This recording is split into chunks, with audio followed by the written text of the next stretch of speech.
Welcome to Master Science Hub. तो बच्चों आज के लेक्चर में हम पढ़ने वाले हैं मैटर की डिफरेंट स्टेट्स और effect of temperature and pressure on it.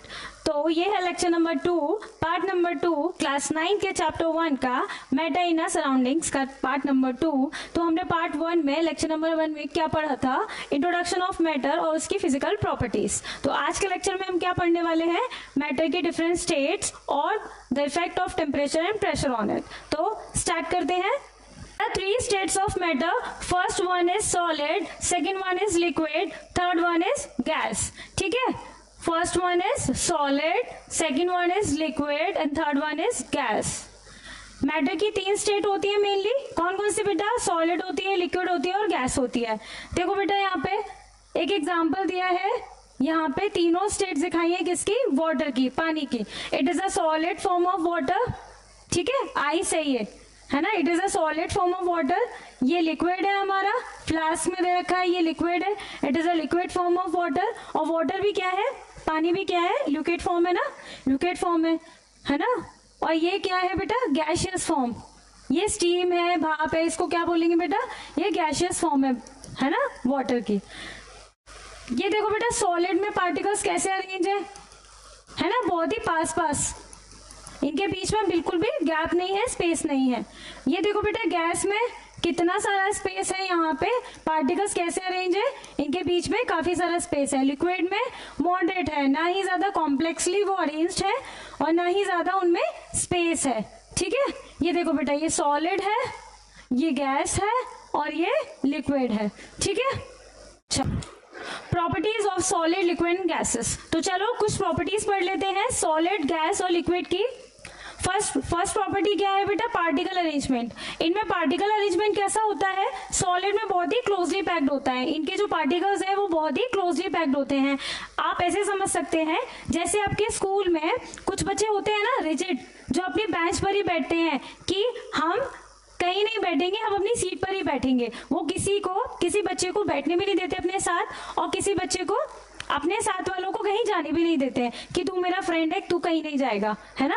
तो क्या होता है बेटा कि सॉलिड में क्लोजली पैक्ड होते हैं, वो बेटा किसी को अलाउ नहीं करते हैं पार्टिकल्स को कि कोई उनमें आके बैठ जाए या कोई उनमें आके सेटल हो जाए। तो वो बहुत ही क्लोजली पैक्ड होते हैं, ना ही पार्टिकल्स को आने देंगे ना ही पार्टिकल्स को जाने देंगे, ठीक। लिक्विड में क्या होता है बेटा, लेकिन लूजली पैक्ड होते हैं। इसमें क्या होता है, कुछ बच्चे होते हैं ना कि चलो कोई बात नहीं बिठा लेते हैं, ऐसा ही होता है इनमें पार्टिकल अरेंजमेंट की थोड़ा सा स्पेस होता है कि एक पार्टिकल्स दूसरे पार्टिकल के स्लाइड कर सकता है के ऊपर से, ठीक है। गैसियस में क्या होता है बेटा, वेरी लूजली पैक्ड, ये बड़े फ्री नेचर के होते हैं, इनमें कोई भी पार्टिकल आ भी सकता है, कोई पार्टिकल जा भी सकता है ना। ये पार्टिकल्स बड़े फ्री नेचर के होते हैं, बड़े दूर दूर एक दूसरे से रहते हैं आराम से और बड़े अच्छे से रहते हैं, ठीक है। तो क्या होता है सॉलिड में हमारे पार्टिकल अरेंजमेंट कैसा होता है, वेरी क्लोजली पैक्ड। लिक्विड में कैसा होता है, very loosely packed, not very loosely packed, थोड़ा थोड़ा लूजली पैक्ड, मतलब स्लाइड कर सकते हैं एक दूसरे के ऊपर से, थोड़ा सा स्पेस दे देते हैं एक दूसरे को, ठीक है। गैसियस में क्या होता है, फ्री नेचर के होते हैं, लूजली पैक्ड होते हैं और एक दूसरे को अलाउ करते हैं पार्टिकल्स को, ठीक है। शेप क्या होता है बेटा इनका, शेप डेफिनेट शेप। आप किसी को अलाउ नहीं कर रहे हैं ना बेटा वो आने के लिए, है ना, कि उनके पार्टिकल्स में से कोई पार्टिकल जा भी नहीं सकता है और कोई पार्टिकल्स को वो अलाउ भी नहीं कर रहे आने के लिए, तो क्या होगा, एक डेफिनेट शेप होगा उसका, ठीक है मैम। और क्या होता है बेटा, लिक्विड ना जिस कंटेनर में जाते हैं ये उसके हो जाते हैं, ये थोड़े से फ्रजाइल नेचर के होते हैं कि जिस कंटेनर में इनको डालेंगे ये उस कंटेनर के हो जाते हैं, take the shape of container, ठीक है। गैसियस का क्या होता है, नो फिक्स शेप। अब ये मतलब इधर उधर घूम रहे हैं ना, किसी को भी अलाउ कर रहे हैं, कोई भी आ रहा है कोई भी जा रहा है, तो शेप कैसे बनेगा, है ना, शेप कैसे बनेगा, तो नो फिक्स्ड शेप, इनका कोई फिक्स्ड शेप नहीं है। Third one is space between the particles, space between the particles. अब ये किसी को जाने नहीं दे रहे, किसी को आने नहीं दे रहे, तो इनके बीच में स्पेस भी नहीं है ना। स्पेस होगा तो कोई आगे बैठ जाएगा, तो इनके बीच में स्पेस ही नहीं होता है, ठीक है, इनके बीच में स्पेस ही नहीं होता है, वेरी लेस। लिक्विड में क्या होता है बेटा, more space than solid, solid के कंपेयर में थोड़ा स्पेस होता है ना, क्योंकि ये कुछ पार्टिकल्स को अलाउ कर रहे हैं या फिर अपने ही पार्टिकल्स को आने जाने देते हैं, है ना, अपने ही पार्टिकल्स को आने जाने देते हैं, तो more space than solid. Third क्या बेटा, गैस में क्या होता है, पार्टिकल आर फार अपार्ट, इसमें फ्री नेचर की है ये, तो एक दूसरे से दूर दूर रहते हैं, ठीक है, कोई भी जा सकता है कोई भी आ सकता है, तो पार्टिकल्स एक दूसरे से दूर दूर रहते हैं, ठीक है, इनमें स्पेस होता है काफी। फोर्स ऑफ अट्रैक्शन बेटा, फोर्स ऑफ अट्रैक्शन, अब ये फोर्स ऑफ अट्रैक्शन के साथ बैठे होते हैं क्योंकि पार्टिकल्स को ये जाने भी नहीं देते आने भी नहीं देते, तो बहुत ही फोर्स ऑफ अट्रैक्शन के साथ बैठे होते हैं, अरेंज होते हैं, ठीक है। लिक्विड में क्या होता है बेटा, stronger than solid but not enough to hold perfect shape, ऐसा नहीं है कि इनका मतलब होता तो है इनमें फोर्स ऑफ अट्रैक्शन पर थोड़ा सा कम होता है, ठीक है, ये इतना नहीं होता है कि इनका एक परफेक्ट शेप बन जाए, तो इनमें थोड़ा सा कम होता है, थोड़ा सा स्ट्रॉन्गर तो होता है, अपने पार्टिकल्स को तो होल्ड कर ही रखा है ना उन्होंने, तो होता तो है पर थोड़ा कम होता है एज कंपेयर सॉलिड, ठीक है। इसमें नेग्लेजिबल, ये तो भाई फ्री नेचर के हैं, है ना, फ्री नेचर के हैं ये, तो इनमें फोर्स ऑफ अट्रैक्शन नहीं होता, ये किसी को बांधे नहीं रखते अपने साथ, ये फ्री छोड़ देते हैं कि भाई तू जा, ठीक है, कि भाई तू जा जहां जाना चाहता है वहां, ठीक है। अब सेकंड क्या है बेटा, नेक्स्ट क्या है, काइनेटिक एनर्जी। काइनेटिक एनर्जी में होती नहीं है, अब कोई काम ही नहीं चल रहा है ना, कोई काम हो ही नहीं रहा है, कोई जा नहीं रहा है पार्टिकल्स में से, कोई पार्टिकल्स को नए तो आने नहीं दे रहे हैं, तो इनमें एनर्जी भी नहीं है ना, इनमें एनर्जी भी नहीं है, वेरी लेस। लिक्विड में क्या बेटा, मोर देन सॉलिड, थोड़ी सी तो होती है, अब अपने पार्टिकल्स के साथ तो ये वर्क कर रहे हैं ना, एक दूसरे को पार्टिकल्स को अलाउ कर रहे हैं आने जाने के लिए, तो मोर देन सॉलिड, इनमें मैक्सिमम काइनेटिक एनर्जी होती है, क्यों, क्योंकि ये सारे में घूमते रहते हैं, है ना, इनमें स्पेस बहुत है, एनर्जी बहुत है, तो ये बड़ी स्पीड के साथ घूमते रहते हैं, है ना, अलाउ करते हैं सारे पार्टिकल्स को आने और जाने के लिए। नेक्स्ट बेटा कंप्रेसिबिलिटी, कंप्रेसिबिलिटी देखी गई है बेटा गैसेस में, गैसेस को हम कंप्रेस करके लिक्विड बना सकते हैं, बट सॉलिड में कंप्रेसिबिलिटी नहीं होती, अगर उसको हम कंप्रेस करेंगे सॉलिड को तो वो टूट जाएगा बट कंप्रेस नहीं होगा, क्या हो जाएगा बेटा, वो टूट जाएगा बट कंप्रेस नहीं होगा, तो can not be compress solid में। लिक्विड में नेग्लेजिबल कंप्रेसिबिलिटी, मतलब है ही नहीं, ना के बराबर, बट गैसेस को हम कंप्रेस कर सकते हैं, गैसेस को हम कंप्रेस कर सकते हैं, लिक्विड बना सकते हैं, ठीक है। Next is movement of particles, ये अपनी जगह पे सिर्फ वाइब्रेट कर सकते हैं, इनमें और कोई मूवमेंट नहीं होता, ठीक है, ये अपनी ही जगह पर वाइब्रेट कर रहे हैं और ना ही तो ये किसी पार्टिकल को जाने देते हैं, ना ही कोई पार्टिकल इनके यहाँ आता है, ठीक बेटा। बट लिक्विड में क्या होता है, कैन मूव इजीली, इनके पास इतनी तो काइनेटिक एनर्जी होती है कि इनके अपने पार्टिकल्स मूव कर सकते हैं, ठीक है बेटा, इनके अपने पार्टिकल्स मूव कर सकते हैं। गैसेस में क्या होता है, move freely in all the direction, ये तो स्टार्टिंग से ही फ्री नेचर के हैं, है ना, इनमें काइनेटिक एनर्जी भी ज्यादा होती है, स्पेस भी ज्यादा होता है, और इनको कंप्रेस भी कर सकते हैं, move freely in all the direction, और सारी डायरेक्शन में आराम से घूम सकते हैं। फॉर एग्जाम्पल वुड, आइस, और लिक्विड में वाटर, मिल्क, और गैस में एयर और हीलियम, ठीक है बेटा। वुड को अगर आप कंप्रेस करेंगे तो वो टूट जाएगी, है ना, आइस भी, वाटर जिस शेप में आप डालोगे पानी उस शेप का बन जाएगा, ठीक है, दूध भी, और एयर और हीलियम तो एग्जांपल है ही गैस का, ठीक है बेटा। ये देखो बेटा एनसीईआरटी का डायग्राम है, पार्टिकल्स कैसे अरेंज होते हैं, ये देखो सॉलिड के कितने प्यारे तरीके से अरेंज है, इनमें स्पेस नहीं है ना, बढ़िया, जैसे असेंबली में बच्चे खड़े होते हैं ना, ऐसे पार्टिकल्स इसमें अरेंज है ना। लिक्विड में बेटा थोड़ा सा स्पेस है ना, एटलीस्ट इनके पार्टिकल्स आपस में तो घूम फिर सकते ही है ना, एटलीस्ट इनके पार्टिकल्स आपस में तो मूव कर ही सकते हैं, बट गैसेस में देखो बेटा कितना स्पेस है, आराम से ये घूम फिर के आ सकते हैं, इनमें बड़ी एनर्जी है ना, इनमें बहुत एनर्जी है, कौन सी एनर्जी है बेटा, काइनेटिक एनर्जी है इनमें, ठीक है। थोड़ा गैसेस को इंपॉर्टेंस और दे देते हैं बच्चों, गैसेस को थोड़ा सा और पढ़ लेते हैं, है ना। गैसेस की फर्स्ट प्रॉपर्टी क्या पढ़ी थी हमने, हाईली कंप्रेसिबल, है ना, इनको हम कंप्रेस करके क्या बना सकते हैं, लिक्विड बना सकते हैं। फर्स्ट एग्जांपल एलपीजी, जो आप घर में सिलेंडर यूज करते हैं, है ना, वो क्या कैसे है बेटा, कंप्रेस करके लिक्विड फॉर्म में आपके घरों में आती है कंटेनर में, ठीक है, उसको हम यूज करते हैं फॉर कुकिंग। और बेटा एक और example CNG, compress natural gas, उसको हम एज फ्यूल यूज करते हैं, किसमें बेटा, व्हीकल्स में, है ना, in vehicles. Particles move randomly at high speed. Due to this particles hit each other and also the walls of container. अब ये इनकी तो क्या नेचर था बेटा कि ये घूम फिरते थे आराम से, है ना, उनके पास बहुत काइनेटिक एनर्जी थी, स्पेस था। तो क्या होता है बेटा, ये जो कंटेनर में, जिस कंटेनर में हम इसको कंप्रेस करके भरते हैं ना, ये उस कंटेनर से जाकर टकराते हैं, धक्का देते हैं, पुश करते हैं, क्योंकि इनको तो बाहर जाना है ना, ये तो अलाउ करते हैं सारे पार्टिकल्स को आने जाने के लिए। तो ये बाहर एयर में मिक्स होने के लिए, जाने के लिए किस पे बेटा, वॉल पे धक्का मारते हैं, है ना। इनमें फोर्स ऑफ अट्रैक्शन होता है काफी, तो ये धक्का मारते हैं, प्रेशर एक्सर्ट करते हैं, कैसे, पर unit area on the walls of container. Due to high speed of particles and large space between them, it shows the property of diffusing very fast into other gases. इसमें space ज्यादा होता है, इनकी high speed होती है, इनमें kinetic energy ज्यादा होती है, तो बेटा ये क्या प्रॉपर्टी शो करते हैं, डिफ्यूजिंग प्रॉपर्टी शो करते हैं। ठीक है बेटा, डिफ्यूज जल्दी हो जाते हैं। ठीक है, तो हमने 3 स्टेट पढ़ ली बेटा, सॉलिड, लिक्विड, गैस। ठीक है, इनकी प्रॉपर्टीज भी पढ़ ली। तो क्या एक स्टेट दूसरी स्टेट में चेंज हो सकती है?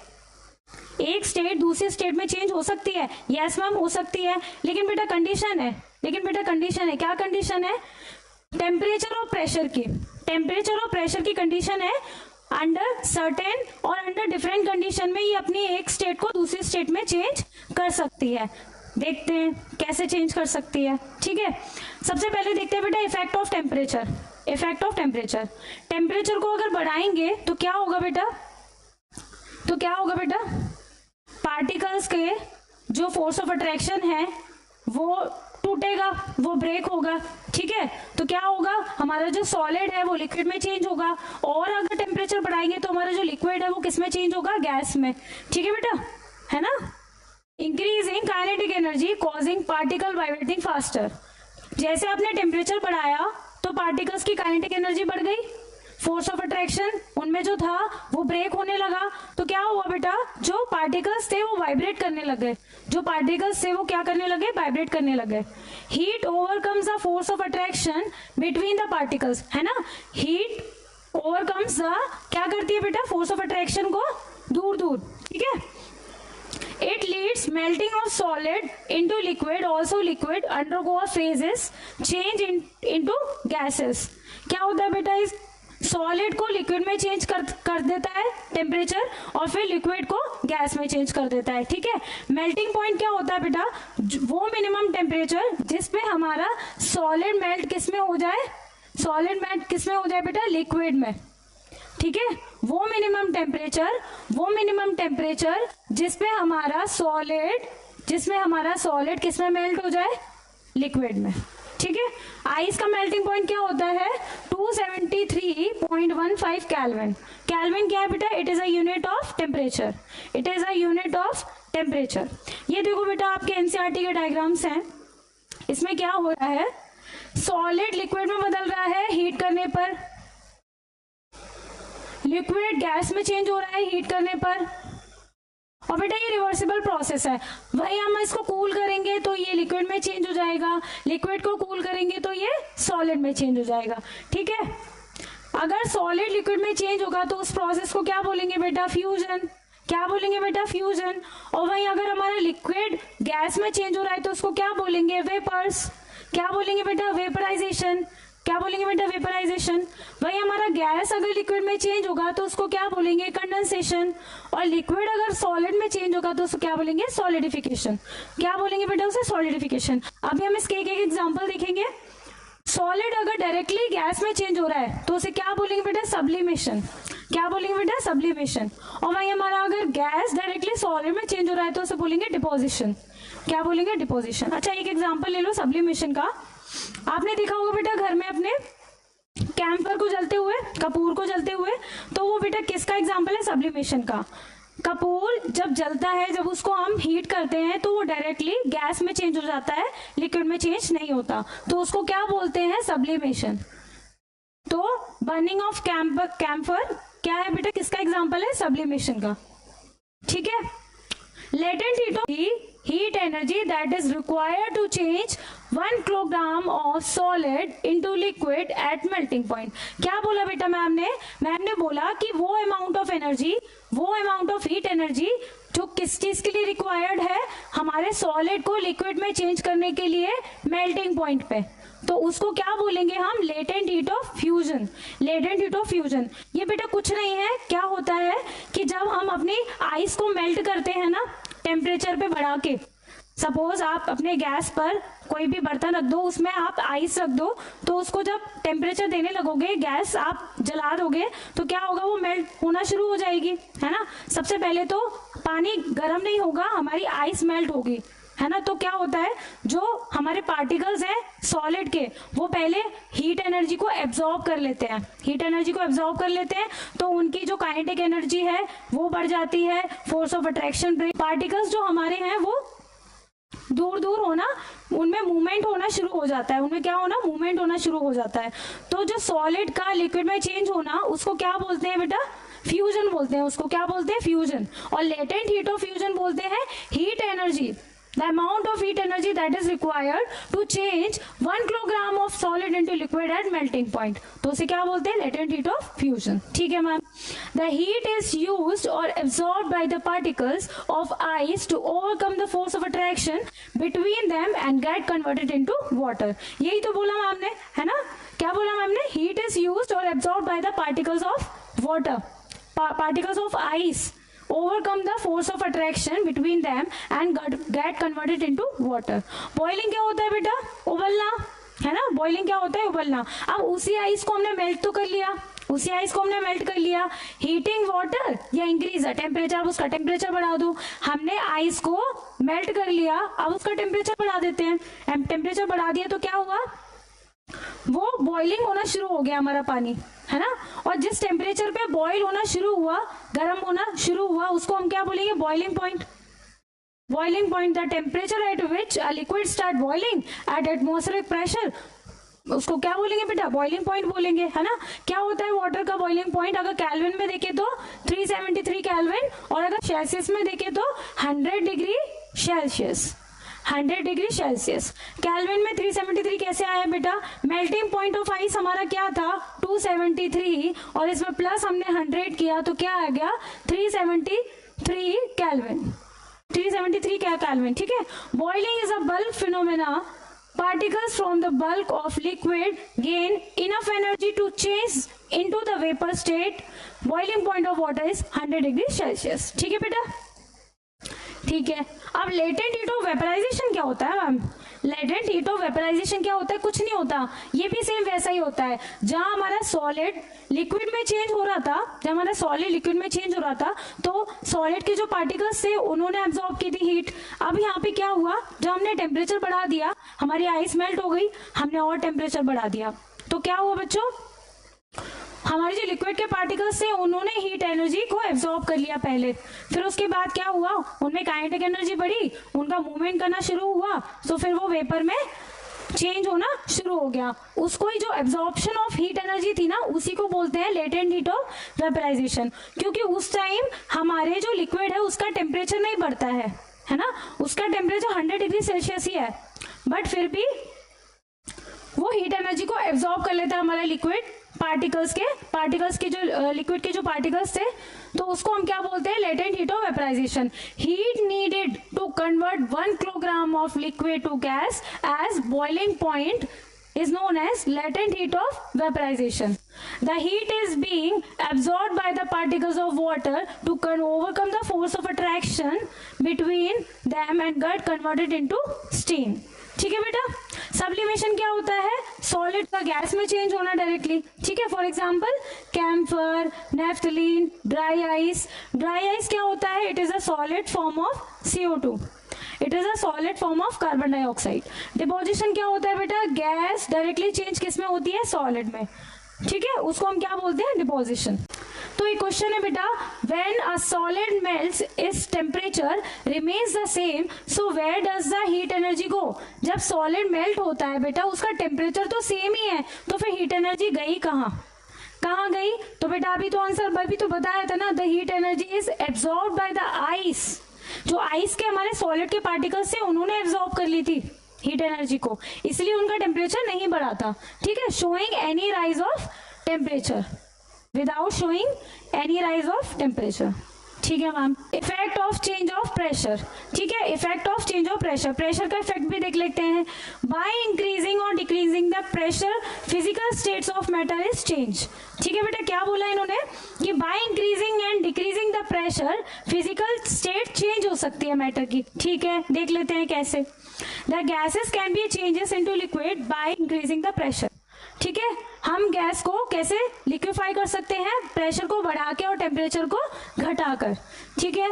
Solid can be change into gases by decreasing the pressure, और सॉलिड को हम गैस में कैसे चेंज कर सकते हैं, प्रेशर को डिक्रीज करके, ठीक है ma'am. Gases can be liquefied by applying highly pressure और लोअरिंग द टेम्परेचर, यही तो बोला अभी, है ना। अब क्या बोला कि pressure and temperature together determine whether a substance is solid, liquid और गैस। प्रेशर और टेम्परेचर साथ में ये डिटरमाइन करते हैं कि जो सब्सटेंस है वो सॉलिड होगा, लिक्विड होगा या गैस होगा, ठीक है। What is dry ice and why it is stored at high pressure, dry ice होता क्या है बेटा और उसको हाई प्रेशर पे क्यों स्टोर किया जाता है। ड्राई आइस बेटा it is a solid form of carbon dioxide, it is a solid form of carbon dioxide. अगर उसको स्टोर करना है हमें तो उसको हाई प्रेशर में और लो टेम्परेचर पे ही हम स्टोर कर सकते हैं। अगर रूम टेम्परेचर पे तो वो गैस होती है, रूम टेम्परेचर पे तो वो गैस होती है ना, तो हमें अगर उसको स्टोर करना है तो हमें उसको टेम्परेचर लो करना पड़ेगा और प्रेशर को बढ़ाना पड़ेगा, ठीक है। Solid carbon dioxide also known as dry ice, it stored under high pressure because it directly convert to carbon dioxide gas when the pressure is decreased। और अगर प्रेशर को हम डिक्रीज करेंगे तो डायरेक्टली किसमें चेंज हो जाएगी, गैस में, क्योंकि वो रूम टेम्परेचर पे कार्बन डाइऑक्साइड गैस होती है, ठीक है। So it required very low temperature and high pressure to convert into a solid। When carbon dioxide gas is compressed under a high pressure, the particles get closer together and eventually turn into dry ice, ठीक है बेटा। Dry ice क्या होता है, it is a solid form of carbon dioxide. तो next topic है बेटा evaporation. Evaporation को हम नेक्स्ट वीडियो में पढ़ेंगे, नेक्स्ट लेक्चर में पढ़ेंगे। तो आज के लेक्चर में बेटा हमने क्या क्या पढ़ा, मैटर की डिफरेंट स्टेट्स पढ़ी, इफेक्ट ऑफ टेम्परेचर और प्रेशर देखा, ठीक है। तो इन पार्ट 1 में हमने क्या देखा था, मैटर का इंट्रोडक्शन और फिजिकल प्रॉपर्टीज देखी थी। पार्ट 2 में हमने क्या देखा, different states of matter and effect of temperature and pressure on it. हम थर्ड लेक्चर में पढ़ेंगे इवेपोरेशन और जो रिमेनिंग पोर्शन है हमारे चैप्टर का वो देखेंगे, ठीक है। नेक्स्ट वीडियो में इवेपोरेशन के साथ, तब तक के लिए stay tuned, follow for more, thank you.